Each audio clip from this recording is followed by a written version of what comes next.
there, this is Beth Hilton, and today I have an amazing guest with me from San Diego, California. His name is David Helpling, and he is an artist on the Spotted Peccary record label. He just released a new album called In. It's a double album, and there's a lot to talk about. So first I will introduce David and say hi. Thanks for having me, Beth. This is amazing. This is very cool to be talking with you and to see you and talk about this massive album. Extremely cool. Thank you. Well, thanks for making the time. I know you've been really busy. I have been seeing tons of press and interviews about this album. From what I'm reading, it's been a decade in the making, and it's a 2 CD or 2 vinyl, depending on what people prefer, album. So how did this sort of gestate with you over a decade? Well, yeah, it is a double album. And to be honest, there was quite a bit more material that didn't make it to this. And a lot of people were coming to me and saying, why didn't you just release 2 smaller albums, a year apart or something? And I really felt that all of these songs belong together and that all these songs were chapters of the same book. I didn't want them to be spaced apart by a year or whatever. Well, we did other great things in between, That's the key for your viewers that know who I am. They know that I worked with John Jenkins, my musical bro, and we created a trilogy of albums, and that was Treasure, The Crossing, and Found, and that was from 2007 to 2013. And at the end of that collaboration, when Found was released, I started officially working on this album. So from 2013 to 2022, it's kind of 9 years or whatever. And a lot of these ideas, 4 or 5 of them, go all the way back to when I was working on Sleeping on the Edge of the World in 1999. So these were ideas that were important enough for me to keep at the top of a folder saying, I'm going to work on these ideas when I can. But the ideas and what I was trying to reach for the sound and the technology and the things I wanted to do were really demanding on my equipment, on my mind, on my heart, and on everything. So I had to put the record away twice because it was just overwhelming. And being an artist working by myself, the self-doubt creeps in and you're like, is this good enough? And you get sort of saturated with the work. But a lot of healthy things happened in that 9 years. When I would put the album away, I released my first ambient guitar album with the help of John Jenkins as producer, which was A Sea Without Memory. Right. So this whole album was literally shelved for maybe a year. Yeah. Then I got back to it, and I did a lot of the bulk of the work between A Sea Without Memory and my second ambient guitar album, Rune. And Rune happened when I put this album away for the second time. Yeah. And luckily I am signed to a record label that's cool enough to release an ambient guitar album from an artist that has been anticipating a big multi-instrumental release for so long. Right. That was an incredible album too. Thank you. Yeah, and I loved that, and it was obviously cathartic for me at the time. And I'm working on the sequel for that, among other things right now. Oh, that might be breaking news here today. Yeah, well, ambient guitar you can make a whole record with just guitar, and people love it. And Rune was a very successful album, both for me as an artist emotionally and everything, but everyone's listening to it, so it's very cool. But this was a very ambitious album to complete, regardless of the length. But those other albums happening in the span of time is why it took so long. Right. And you also had, a lot of guest artists on this album compared to, doing Rune all on your own. So tell us about a few of those folks. And then I have another question for you about that beautiful setting I'm seeing there. Oh, okay. Yeah, well, the guest artists thing was not intentional. It was not a plan. I was just making songs like I always do. Yes, it was an ambitious project, but it was ambitious in that every song was an anthem. This In is a 90-minute double album of greatest hits. Literally, every track is an anthem. There are no resting ambient tracks. There are no Oh, short pieces. Everything's 8 minutes long or whatever. got So it. the ambition was already there, but I've always really been drawn to, and it's hard to explain. I've had things come into my mind that really are asking for certain instruments or humans to be in my music. I Mm, don't sing. I don't play any bowed instruments. Those are two things that I just don't do. I do a lot of piano, which is a percussive instrument. right. I do a lot of guitar, which is technically percussive, even though the way I play guitar is more like a synth. Yeah. But I just don't have the ability for flowing, Right. So expressive notes. those spaces And were there to be filled, and you have friends and people you admire that were just that's the able to key. come in. Is I have friends, and Miriam Stockley Mm, is someone who I am just completely in love with her whole vibe and her voice. I've been a massive fan since me '91. too. Yeah. Um, and so when I reached that level in my career where I could call her and she answer the phone and say, "Oh, you're David Helpling," there was an opportunity to say, "Hey, I have this song I've been working on, and every time I sit down and work on it, I hear your voice in the mist. It's like a ghost, and it's saying, 'Put Miriam in here.'" So why wouldn't I take advantage of that friendship and Yeah. call her? So, that's just one example of a guest artist on the album that is there because the album asked for it. It Hmm. wasn't me. The song kept saying, "This needs voice, this needs voice." And when you have Miriam Stockley on call, that's your voice. Right. Nidhi Bhatmuli is an Indo-American vocalist here in San Diego. And I do some film scoring work, and I'd done a film that called for voice, and she was someone I'd worked with before. And the big single on the album, "This Burning Sky," is an epic cinematic track, and it was kept asking for a very passionate, exotic, ethnic voice. And Nidhi was my first call for that, Hmm. for sure. Yeah. And then I had Matthew Shaning, who's an electric cellist, come into the song "You Already Are." And the song, I was writing it, I had all the guitar textures and the piano parts. And there comes a time in a songwriting process where, for me, every song has to have melody and progression, Hmm. verses and choruses and big, giant crescendos. But at some point, you have to decide what instrument and character is going to speak your melody. Hmm. And once you cross that threshold and put that instrument in there, whether for me it's a guitar or a piano or a synth or a combination of the two, you can't go back because now that's the voice of the song. Right. Right. But with "You Already Are," I had a lot of the progressions and everything built out, but no melody yet. And I had tons of melodies in my mind, like I always do, constantly. Right. But I reached out to Matthew because I heard the cello in there, and he was super on board. And the just real quick, the thing about Matthew Shaning is that when I first witnessed him perform, it was live at the ZMR Awards, and I saw a guy playing cello just Hmm. how I play guitar, with Right. delays and echoes and looping, and I was like, ah, I got to work with this guy, Yeah. He's So incredible. I was there that year too. yeah, so once again, why would you not ask that Right. person to be in there? Yeah. So yeah, I have 4 guest artists on the album. Miriam sings on 2 songs, so we have 5 songs that have other humans in them. Mm-hmm. And And we just we saw a video debut today with the piece that you did with Benji Wertheimer. that's the big one to talk about. Uh, Benji plays the Ezraj, and everyone I say Ezraj to, they just go blank and they're like, "What's an Ezraj?"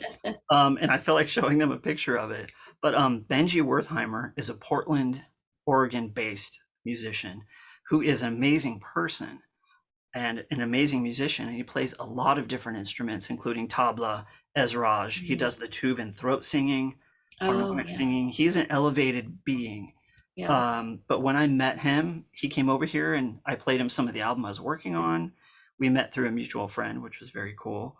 And then he told me that he played Ezraj, which, Mhm. as a lover of film music and as a composer who's composed Indo-American films, the Ezraj was always in my mind as one of the Mhm. most passionate, Yeah. Indian instruments that wasn't a voice. So he said he played Ezraj, and I think I asked him on the spot. I was like, "You play Ezraj?" I go, "Will you play on this song?" and I wrote that song for Benji's Ezraj.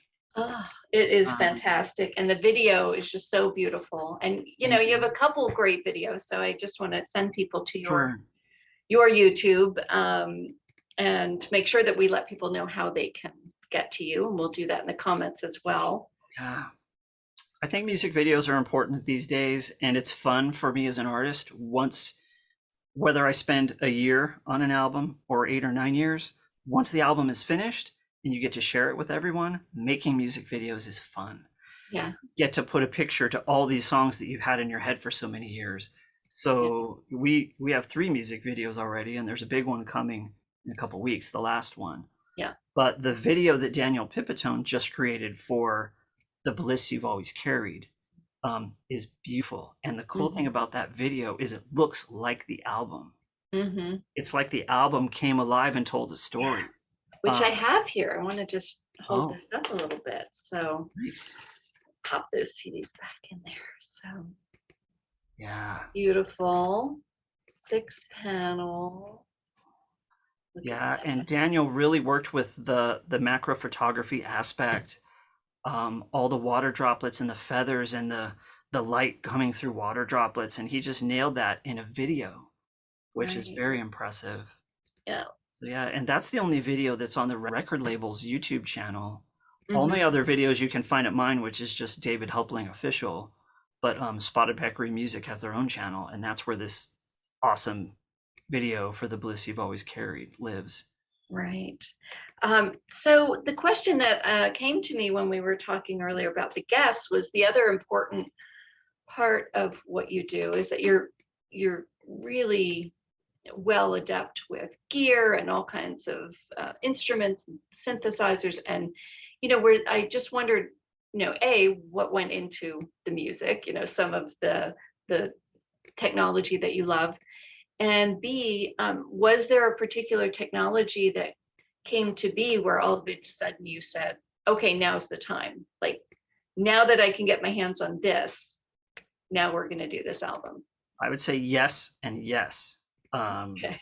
Yeah, because I worked on this album over such an arc of time, and you know how technology is constantly advancing, Mm-hmm. whether it's your cell phone or your personal computer or your car. Things change quickly now. Mm-hmm. And there are technologies that came to light during the course of working on the record.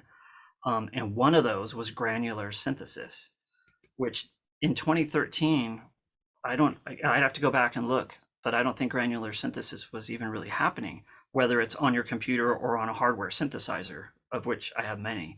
But Okay. granular synthesis, to put it very simply, is instead of using a synthesizer that uses very simple single cycled waveforms like sine waves and saw waves, you can Mm-hmm. take an entire audio recording and treat it as a waveform in your synthesizer. And granular means that the engine goes around and grabs all these tiny little pieces from it, as many as you tell it to, and in a certain region of that recording, and scatters them out in this. It's an amazing thing. And specifically, what I use granular synthesis for, which is on every track on In, Mm. is as an ambient guitarist, as a textural guitarist, I have a massive library of tone poems and things that I've composed that are 2 or 3 minutes long, very similar to my Sunday Loops thing, Mm-hmm. which I did several years ago. But I Yeah. have these beautiful textures at my disposal. But you bring those into an analog synthesizer, or I'm sorry, you bring those into granular synthesis, and now it's taking 128 little bits of it and scattering them all over the place. And you can determine how small they are, how fast they attack, where they are, Yeah. how diffuse they are. And then you can move the place within that performance that you're scanning. So it sounds like this beautiful, very detailed texture that's moving. But as you move it forward or backwards, you're hearing different tonalities and chords from that original guitar performance. And there's so many examples of that on this Yeah. album. Okay. You Already Are, the entire intro is all 4 or 5 granular guitar textures mixed together. That Oh. this big sound that grows and grows and grows. Same thing for Slipping with Miriam Stockley. Everything you Mm-hmm. hear in the first minute is all guitar, but it doesn't sound like it. And I took it to the max. I maxed out the possibilities of granular synthesis. So I almost broke 3 synthesizers. Oh So my gosh. making this album, like just pushing it to the point where they couldn't handle it anymore. So Well, and I do sort of geek out on the technology, but yeah. when I'm in creative mode, it goes away. It's like I know how to do all that stuff, but when I'm writing, I'm not thinking about all that. I'm just letting the music and the notes and the Hmm. melodies flow. But Right. So the tool's there, but it's still a tool, you know. yeah, and as a person that works by yourself, I have to be the engineer. I have to be the recordist. I have to be the mix engineer. I'm the Hmm. synth programmer. I'm the guitar Hmm. player. I'm the guitar Right. tech. You know, I have to do everything. So yeah, it does take a lot of technical skill, Yeah. but once you have that down, it all becomes flow, and it's about putting a lot of love into the Yeah. music, literally. So yeah. Right. Right. But, you know, to your credit, you have to really know your stuff to be able to make all that feel seamless. And, you know, one of the reviews from JW Vibe about the album said, using an array of instruments, high-tech gadgets, and sonic weaponry so vast that it requires a full page in the press materials. Yeah. Yeah, we have a nice list in there. Hmm. Helpling ultimately gives us more than a relaxing, thought-provoking, and soul-uplifting, transformative work. Wow. Yeah, that's really nice. Powerful words. Yeah. And you've had a lot of great reviews. I'm just looking through some, and you know, there was another one in Igloo that was so terrific. It was almost like a lyrical storytelling in and of itself. Oh, I think I know which one you're talking They were about. so inspired by the album. At the beginning, he wrote, "The deepest parts of the ocean are essentially unknown to us. What goes on in those distant depths? Above, the sun shines fiercely in the sky, a ball of fire blazing, invoked by strong studio craft and a superhuman focus on technical precision. This magnificent radiance comes from some force with a great illuminating capacity." And he just goes on, and then just calls the album so intensely expansive and so perfectly transparent is the surface of the deep. That our little spaceship listening is the one solitary material speck in all creation, floating in the midst of it. Wow. And you Who know, it just writes like says, that? yeah, Robin, this guy, Robin James. Yeah, Robin James is amazing. That review seemed like a movie. You know, Yeah, it's like a rough script for a sci-fi I film. know. I want to animate the whole review. You know, that Yeah. It would was a be, deeply spiritual and very visual take on the music. And I thought that was really cool. And I've well, I think he never really, seen that sorry. before. No, I've just never had someone describe my music in Yeah. such a way that they talk very little about the music. Yeah, I think he was really responding to how it feels, you know, to be listening to the music. And I think this might come back to, you know, other things about the way you recorded it. Because of course, you know, as we said earlier, you know, it's available in double CD. It's also available in double vinyl. And you also did the Dolby Atmos mix. Man, So that's huge. And you do, when you hear that mix, you feel like you're in the center in this orb in your little spaceship, just listening. yeah, yeah, the spaceship thing. Can I talk about the Atmos Yeah. thing real quick? Yeah. This Yeah. is my first album that has been mixed in true Dolby Atmos by a guy who used to work for Dolby, now works Mhm. for, I forgot the name of the company, but John Kellogg in Los Angeles is a longtime friend. He mixed all the classic rock albums to surround, Foreigner, all that stuff. That was his job, is doing multi-channel music mixing. And now he's a full-on Dolby Atmos engineer.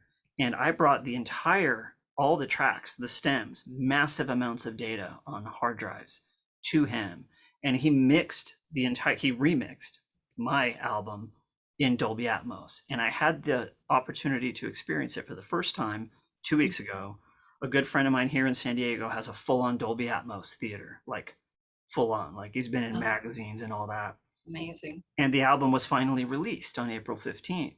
So we were able to sit in his theater, pull up his Apple TV 4K, go to Apple Music, and there's in Dolby Atmos. So we cranked it up and listened to the album in Atmos. And I heard it for the first time And there is stuff in the back, there's stuff in the front, there's stuff moving around, and there are things you will hear in the Dolby Atmos mix that Mm. you do not hear in the 2-channel masters. Yeah, it's a totally different experience. Yeah, but you're hearing parts that are so buried that you didn't know they were there. And my friends that sat in that listening, and especially my good friend Joe Abreu, who has heard a lot of this album for the past 3 years because he sat in here with me, he's like, this is like hearing this album for the first time. The ability to hear it and to experience the album Right. Atmos, whether it's AirPod Pros or a true theater, I Hmm. really encourage that because it is powerful listening. Yeah, and you don't have to pay anymore now. It's just there to stream as an option, right? Yeah, it's if you have Apple Music and the Atmos logo shows up and you have the Right. hardware, it's one click and you're in it. Just Yeah, amazing. it's a completely different experience. I really encourage everyone to get familiar with it and check it out. It's powerful. Yeah. Yeah. And then you had one other group of engineers that helped you out, and that was kind of a big deal. If you want to just Oh, mention that. the mastering. Yeah. Yeah. Well, this is a big album for me. This Yeah. is kind of the big album, and I've always wanted to work with Emily Lazar, who is an amazing mastering engineer, and she's mastered tons of pop stuff, but she's also mastered audiophile um, electronic instrumental music, and that was key for me. Hmm. Stuff like BT's This Binary Universe, stuff like that. She has mastered things that I think are great works. And I was like, you know what? This album deserves to be really mastered by someone amazing like that. So I reached out to them, hired them, and it was Emily Lazar and her assistant, Chris Allgood. And we worked back and forth for a couple months.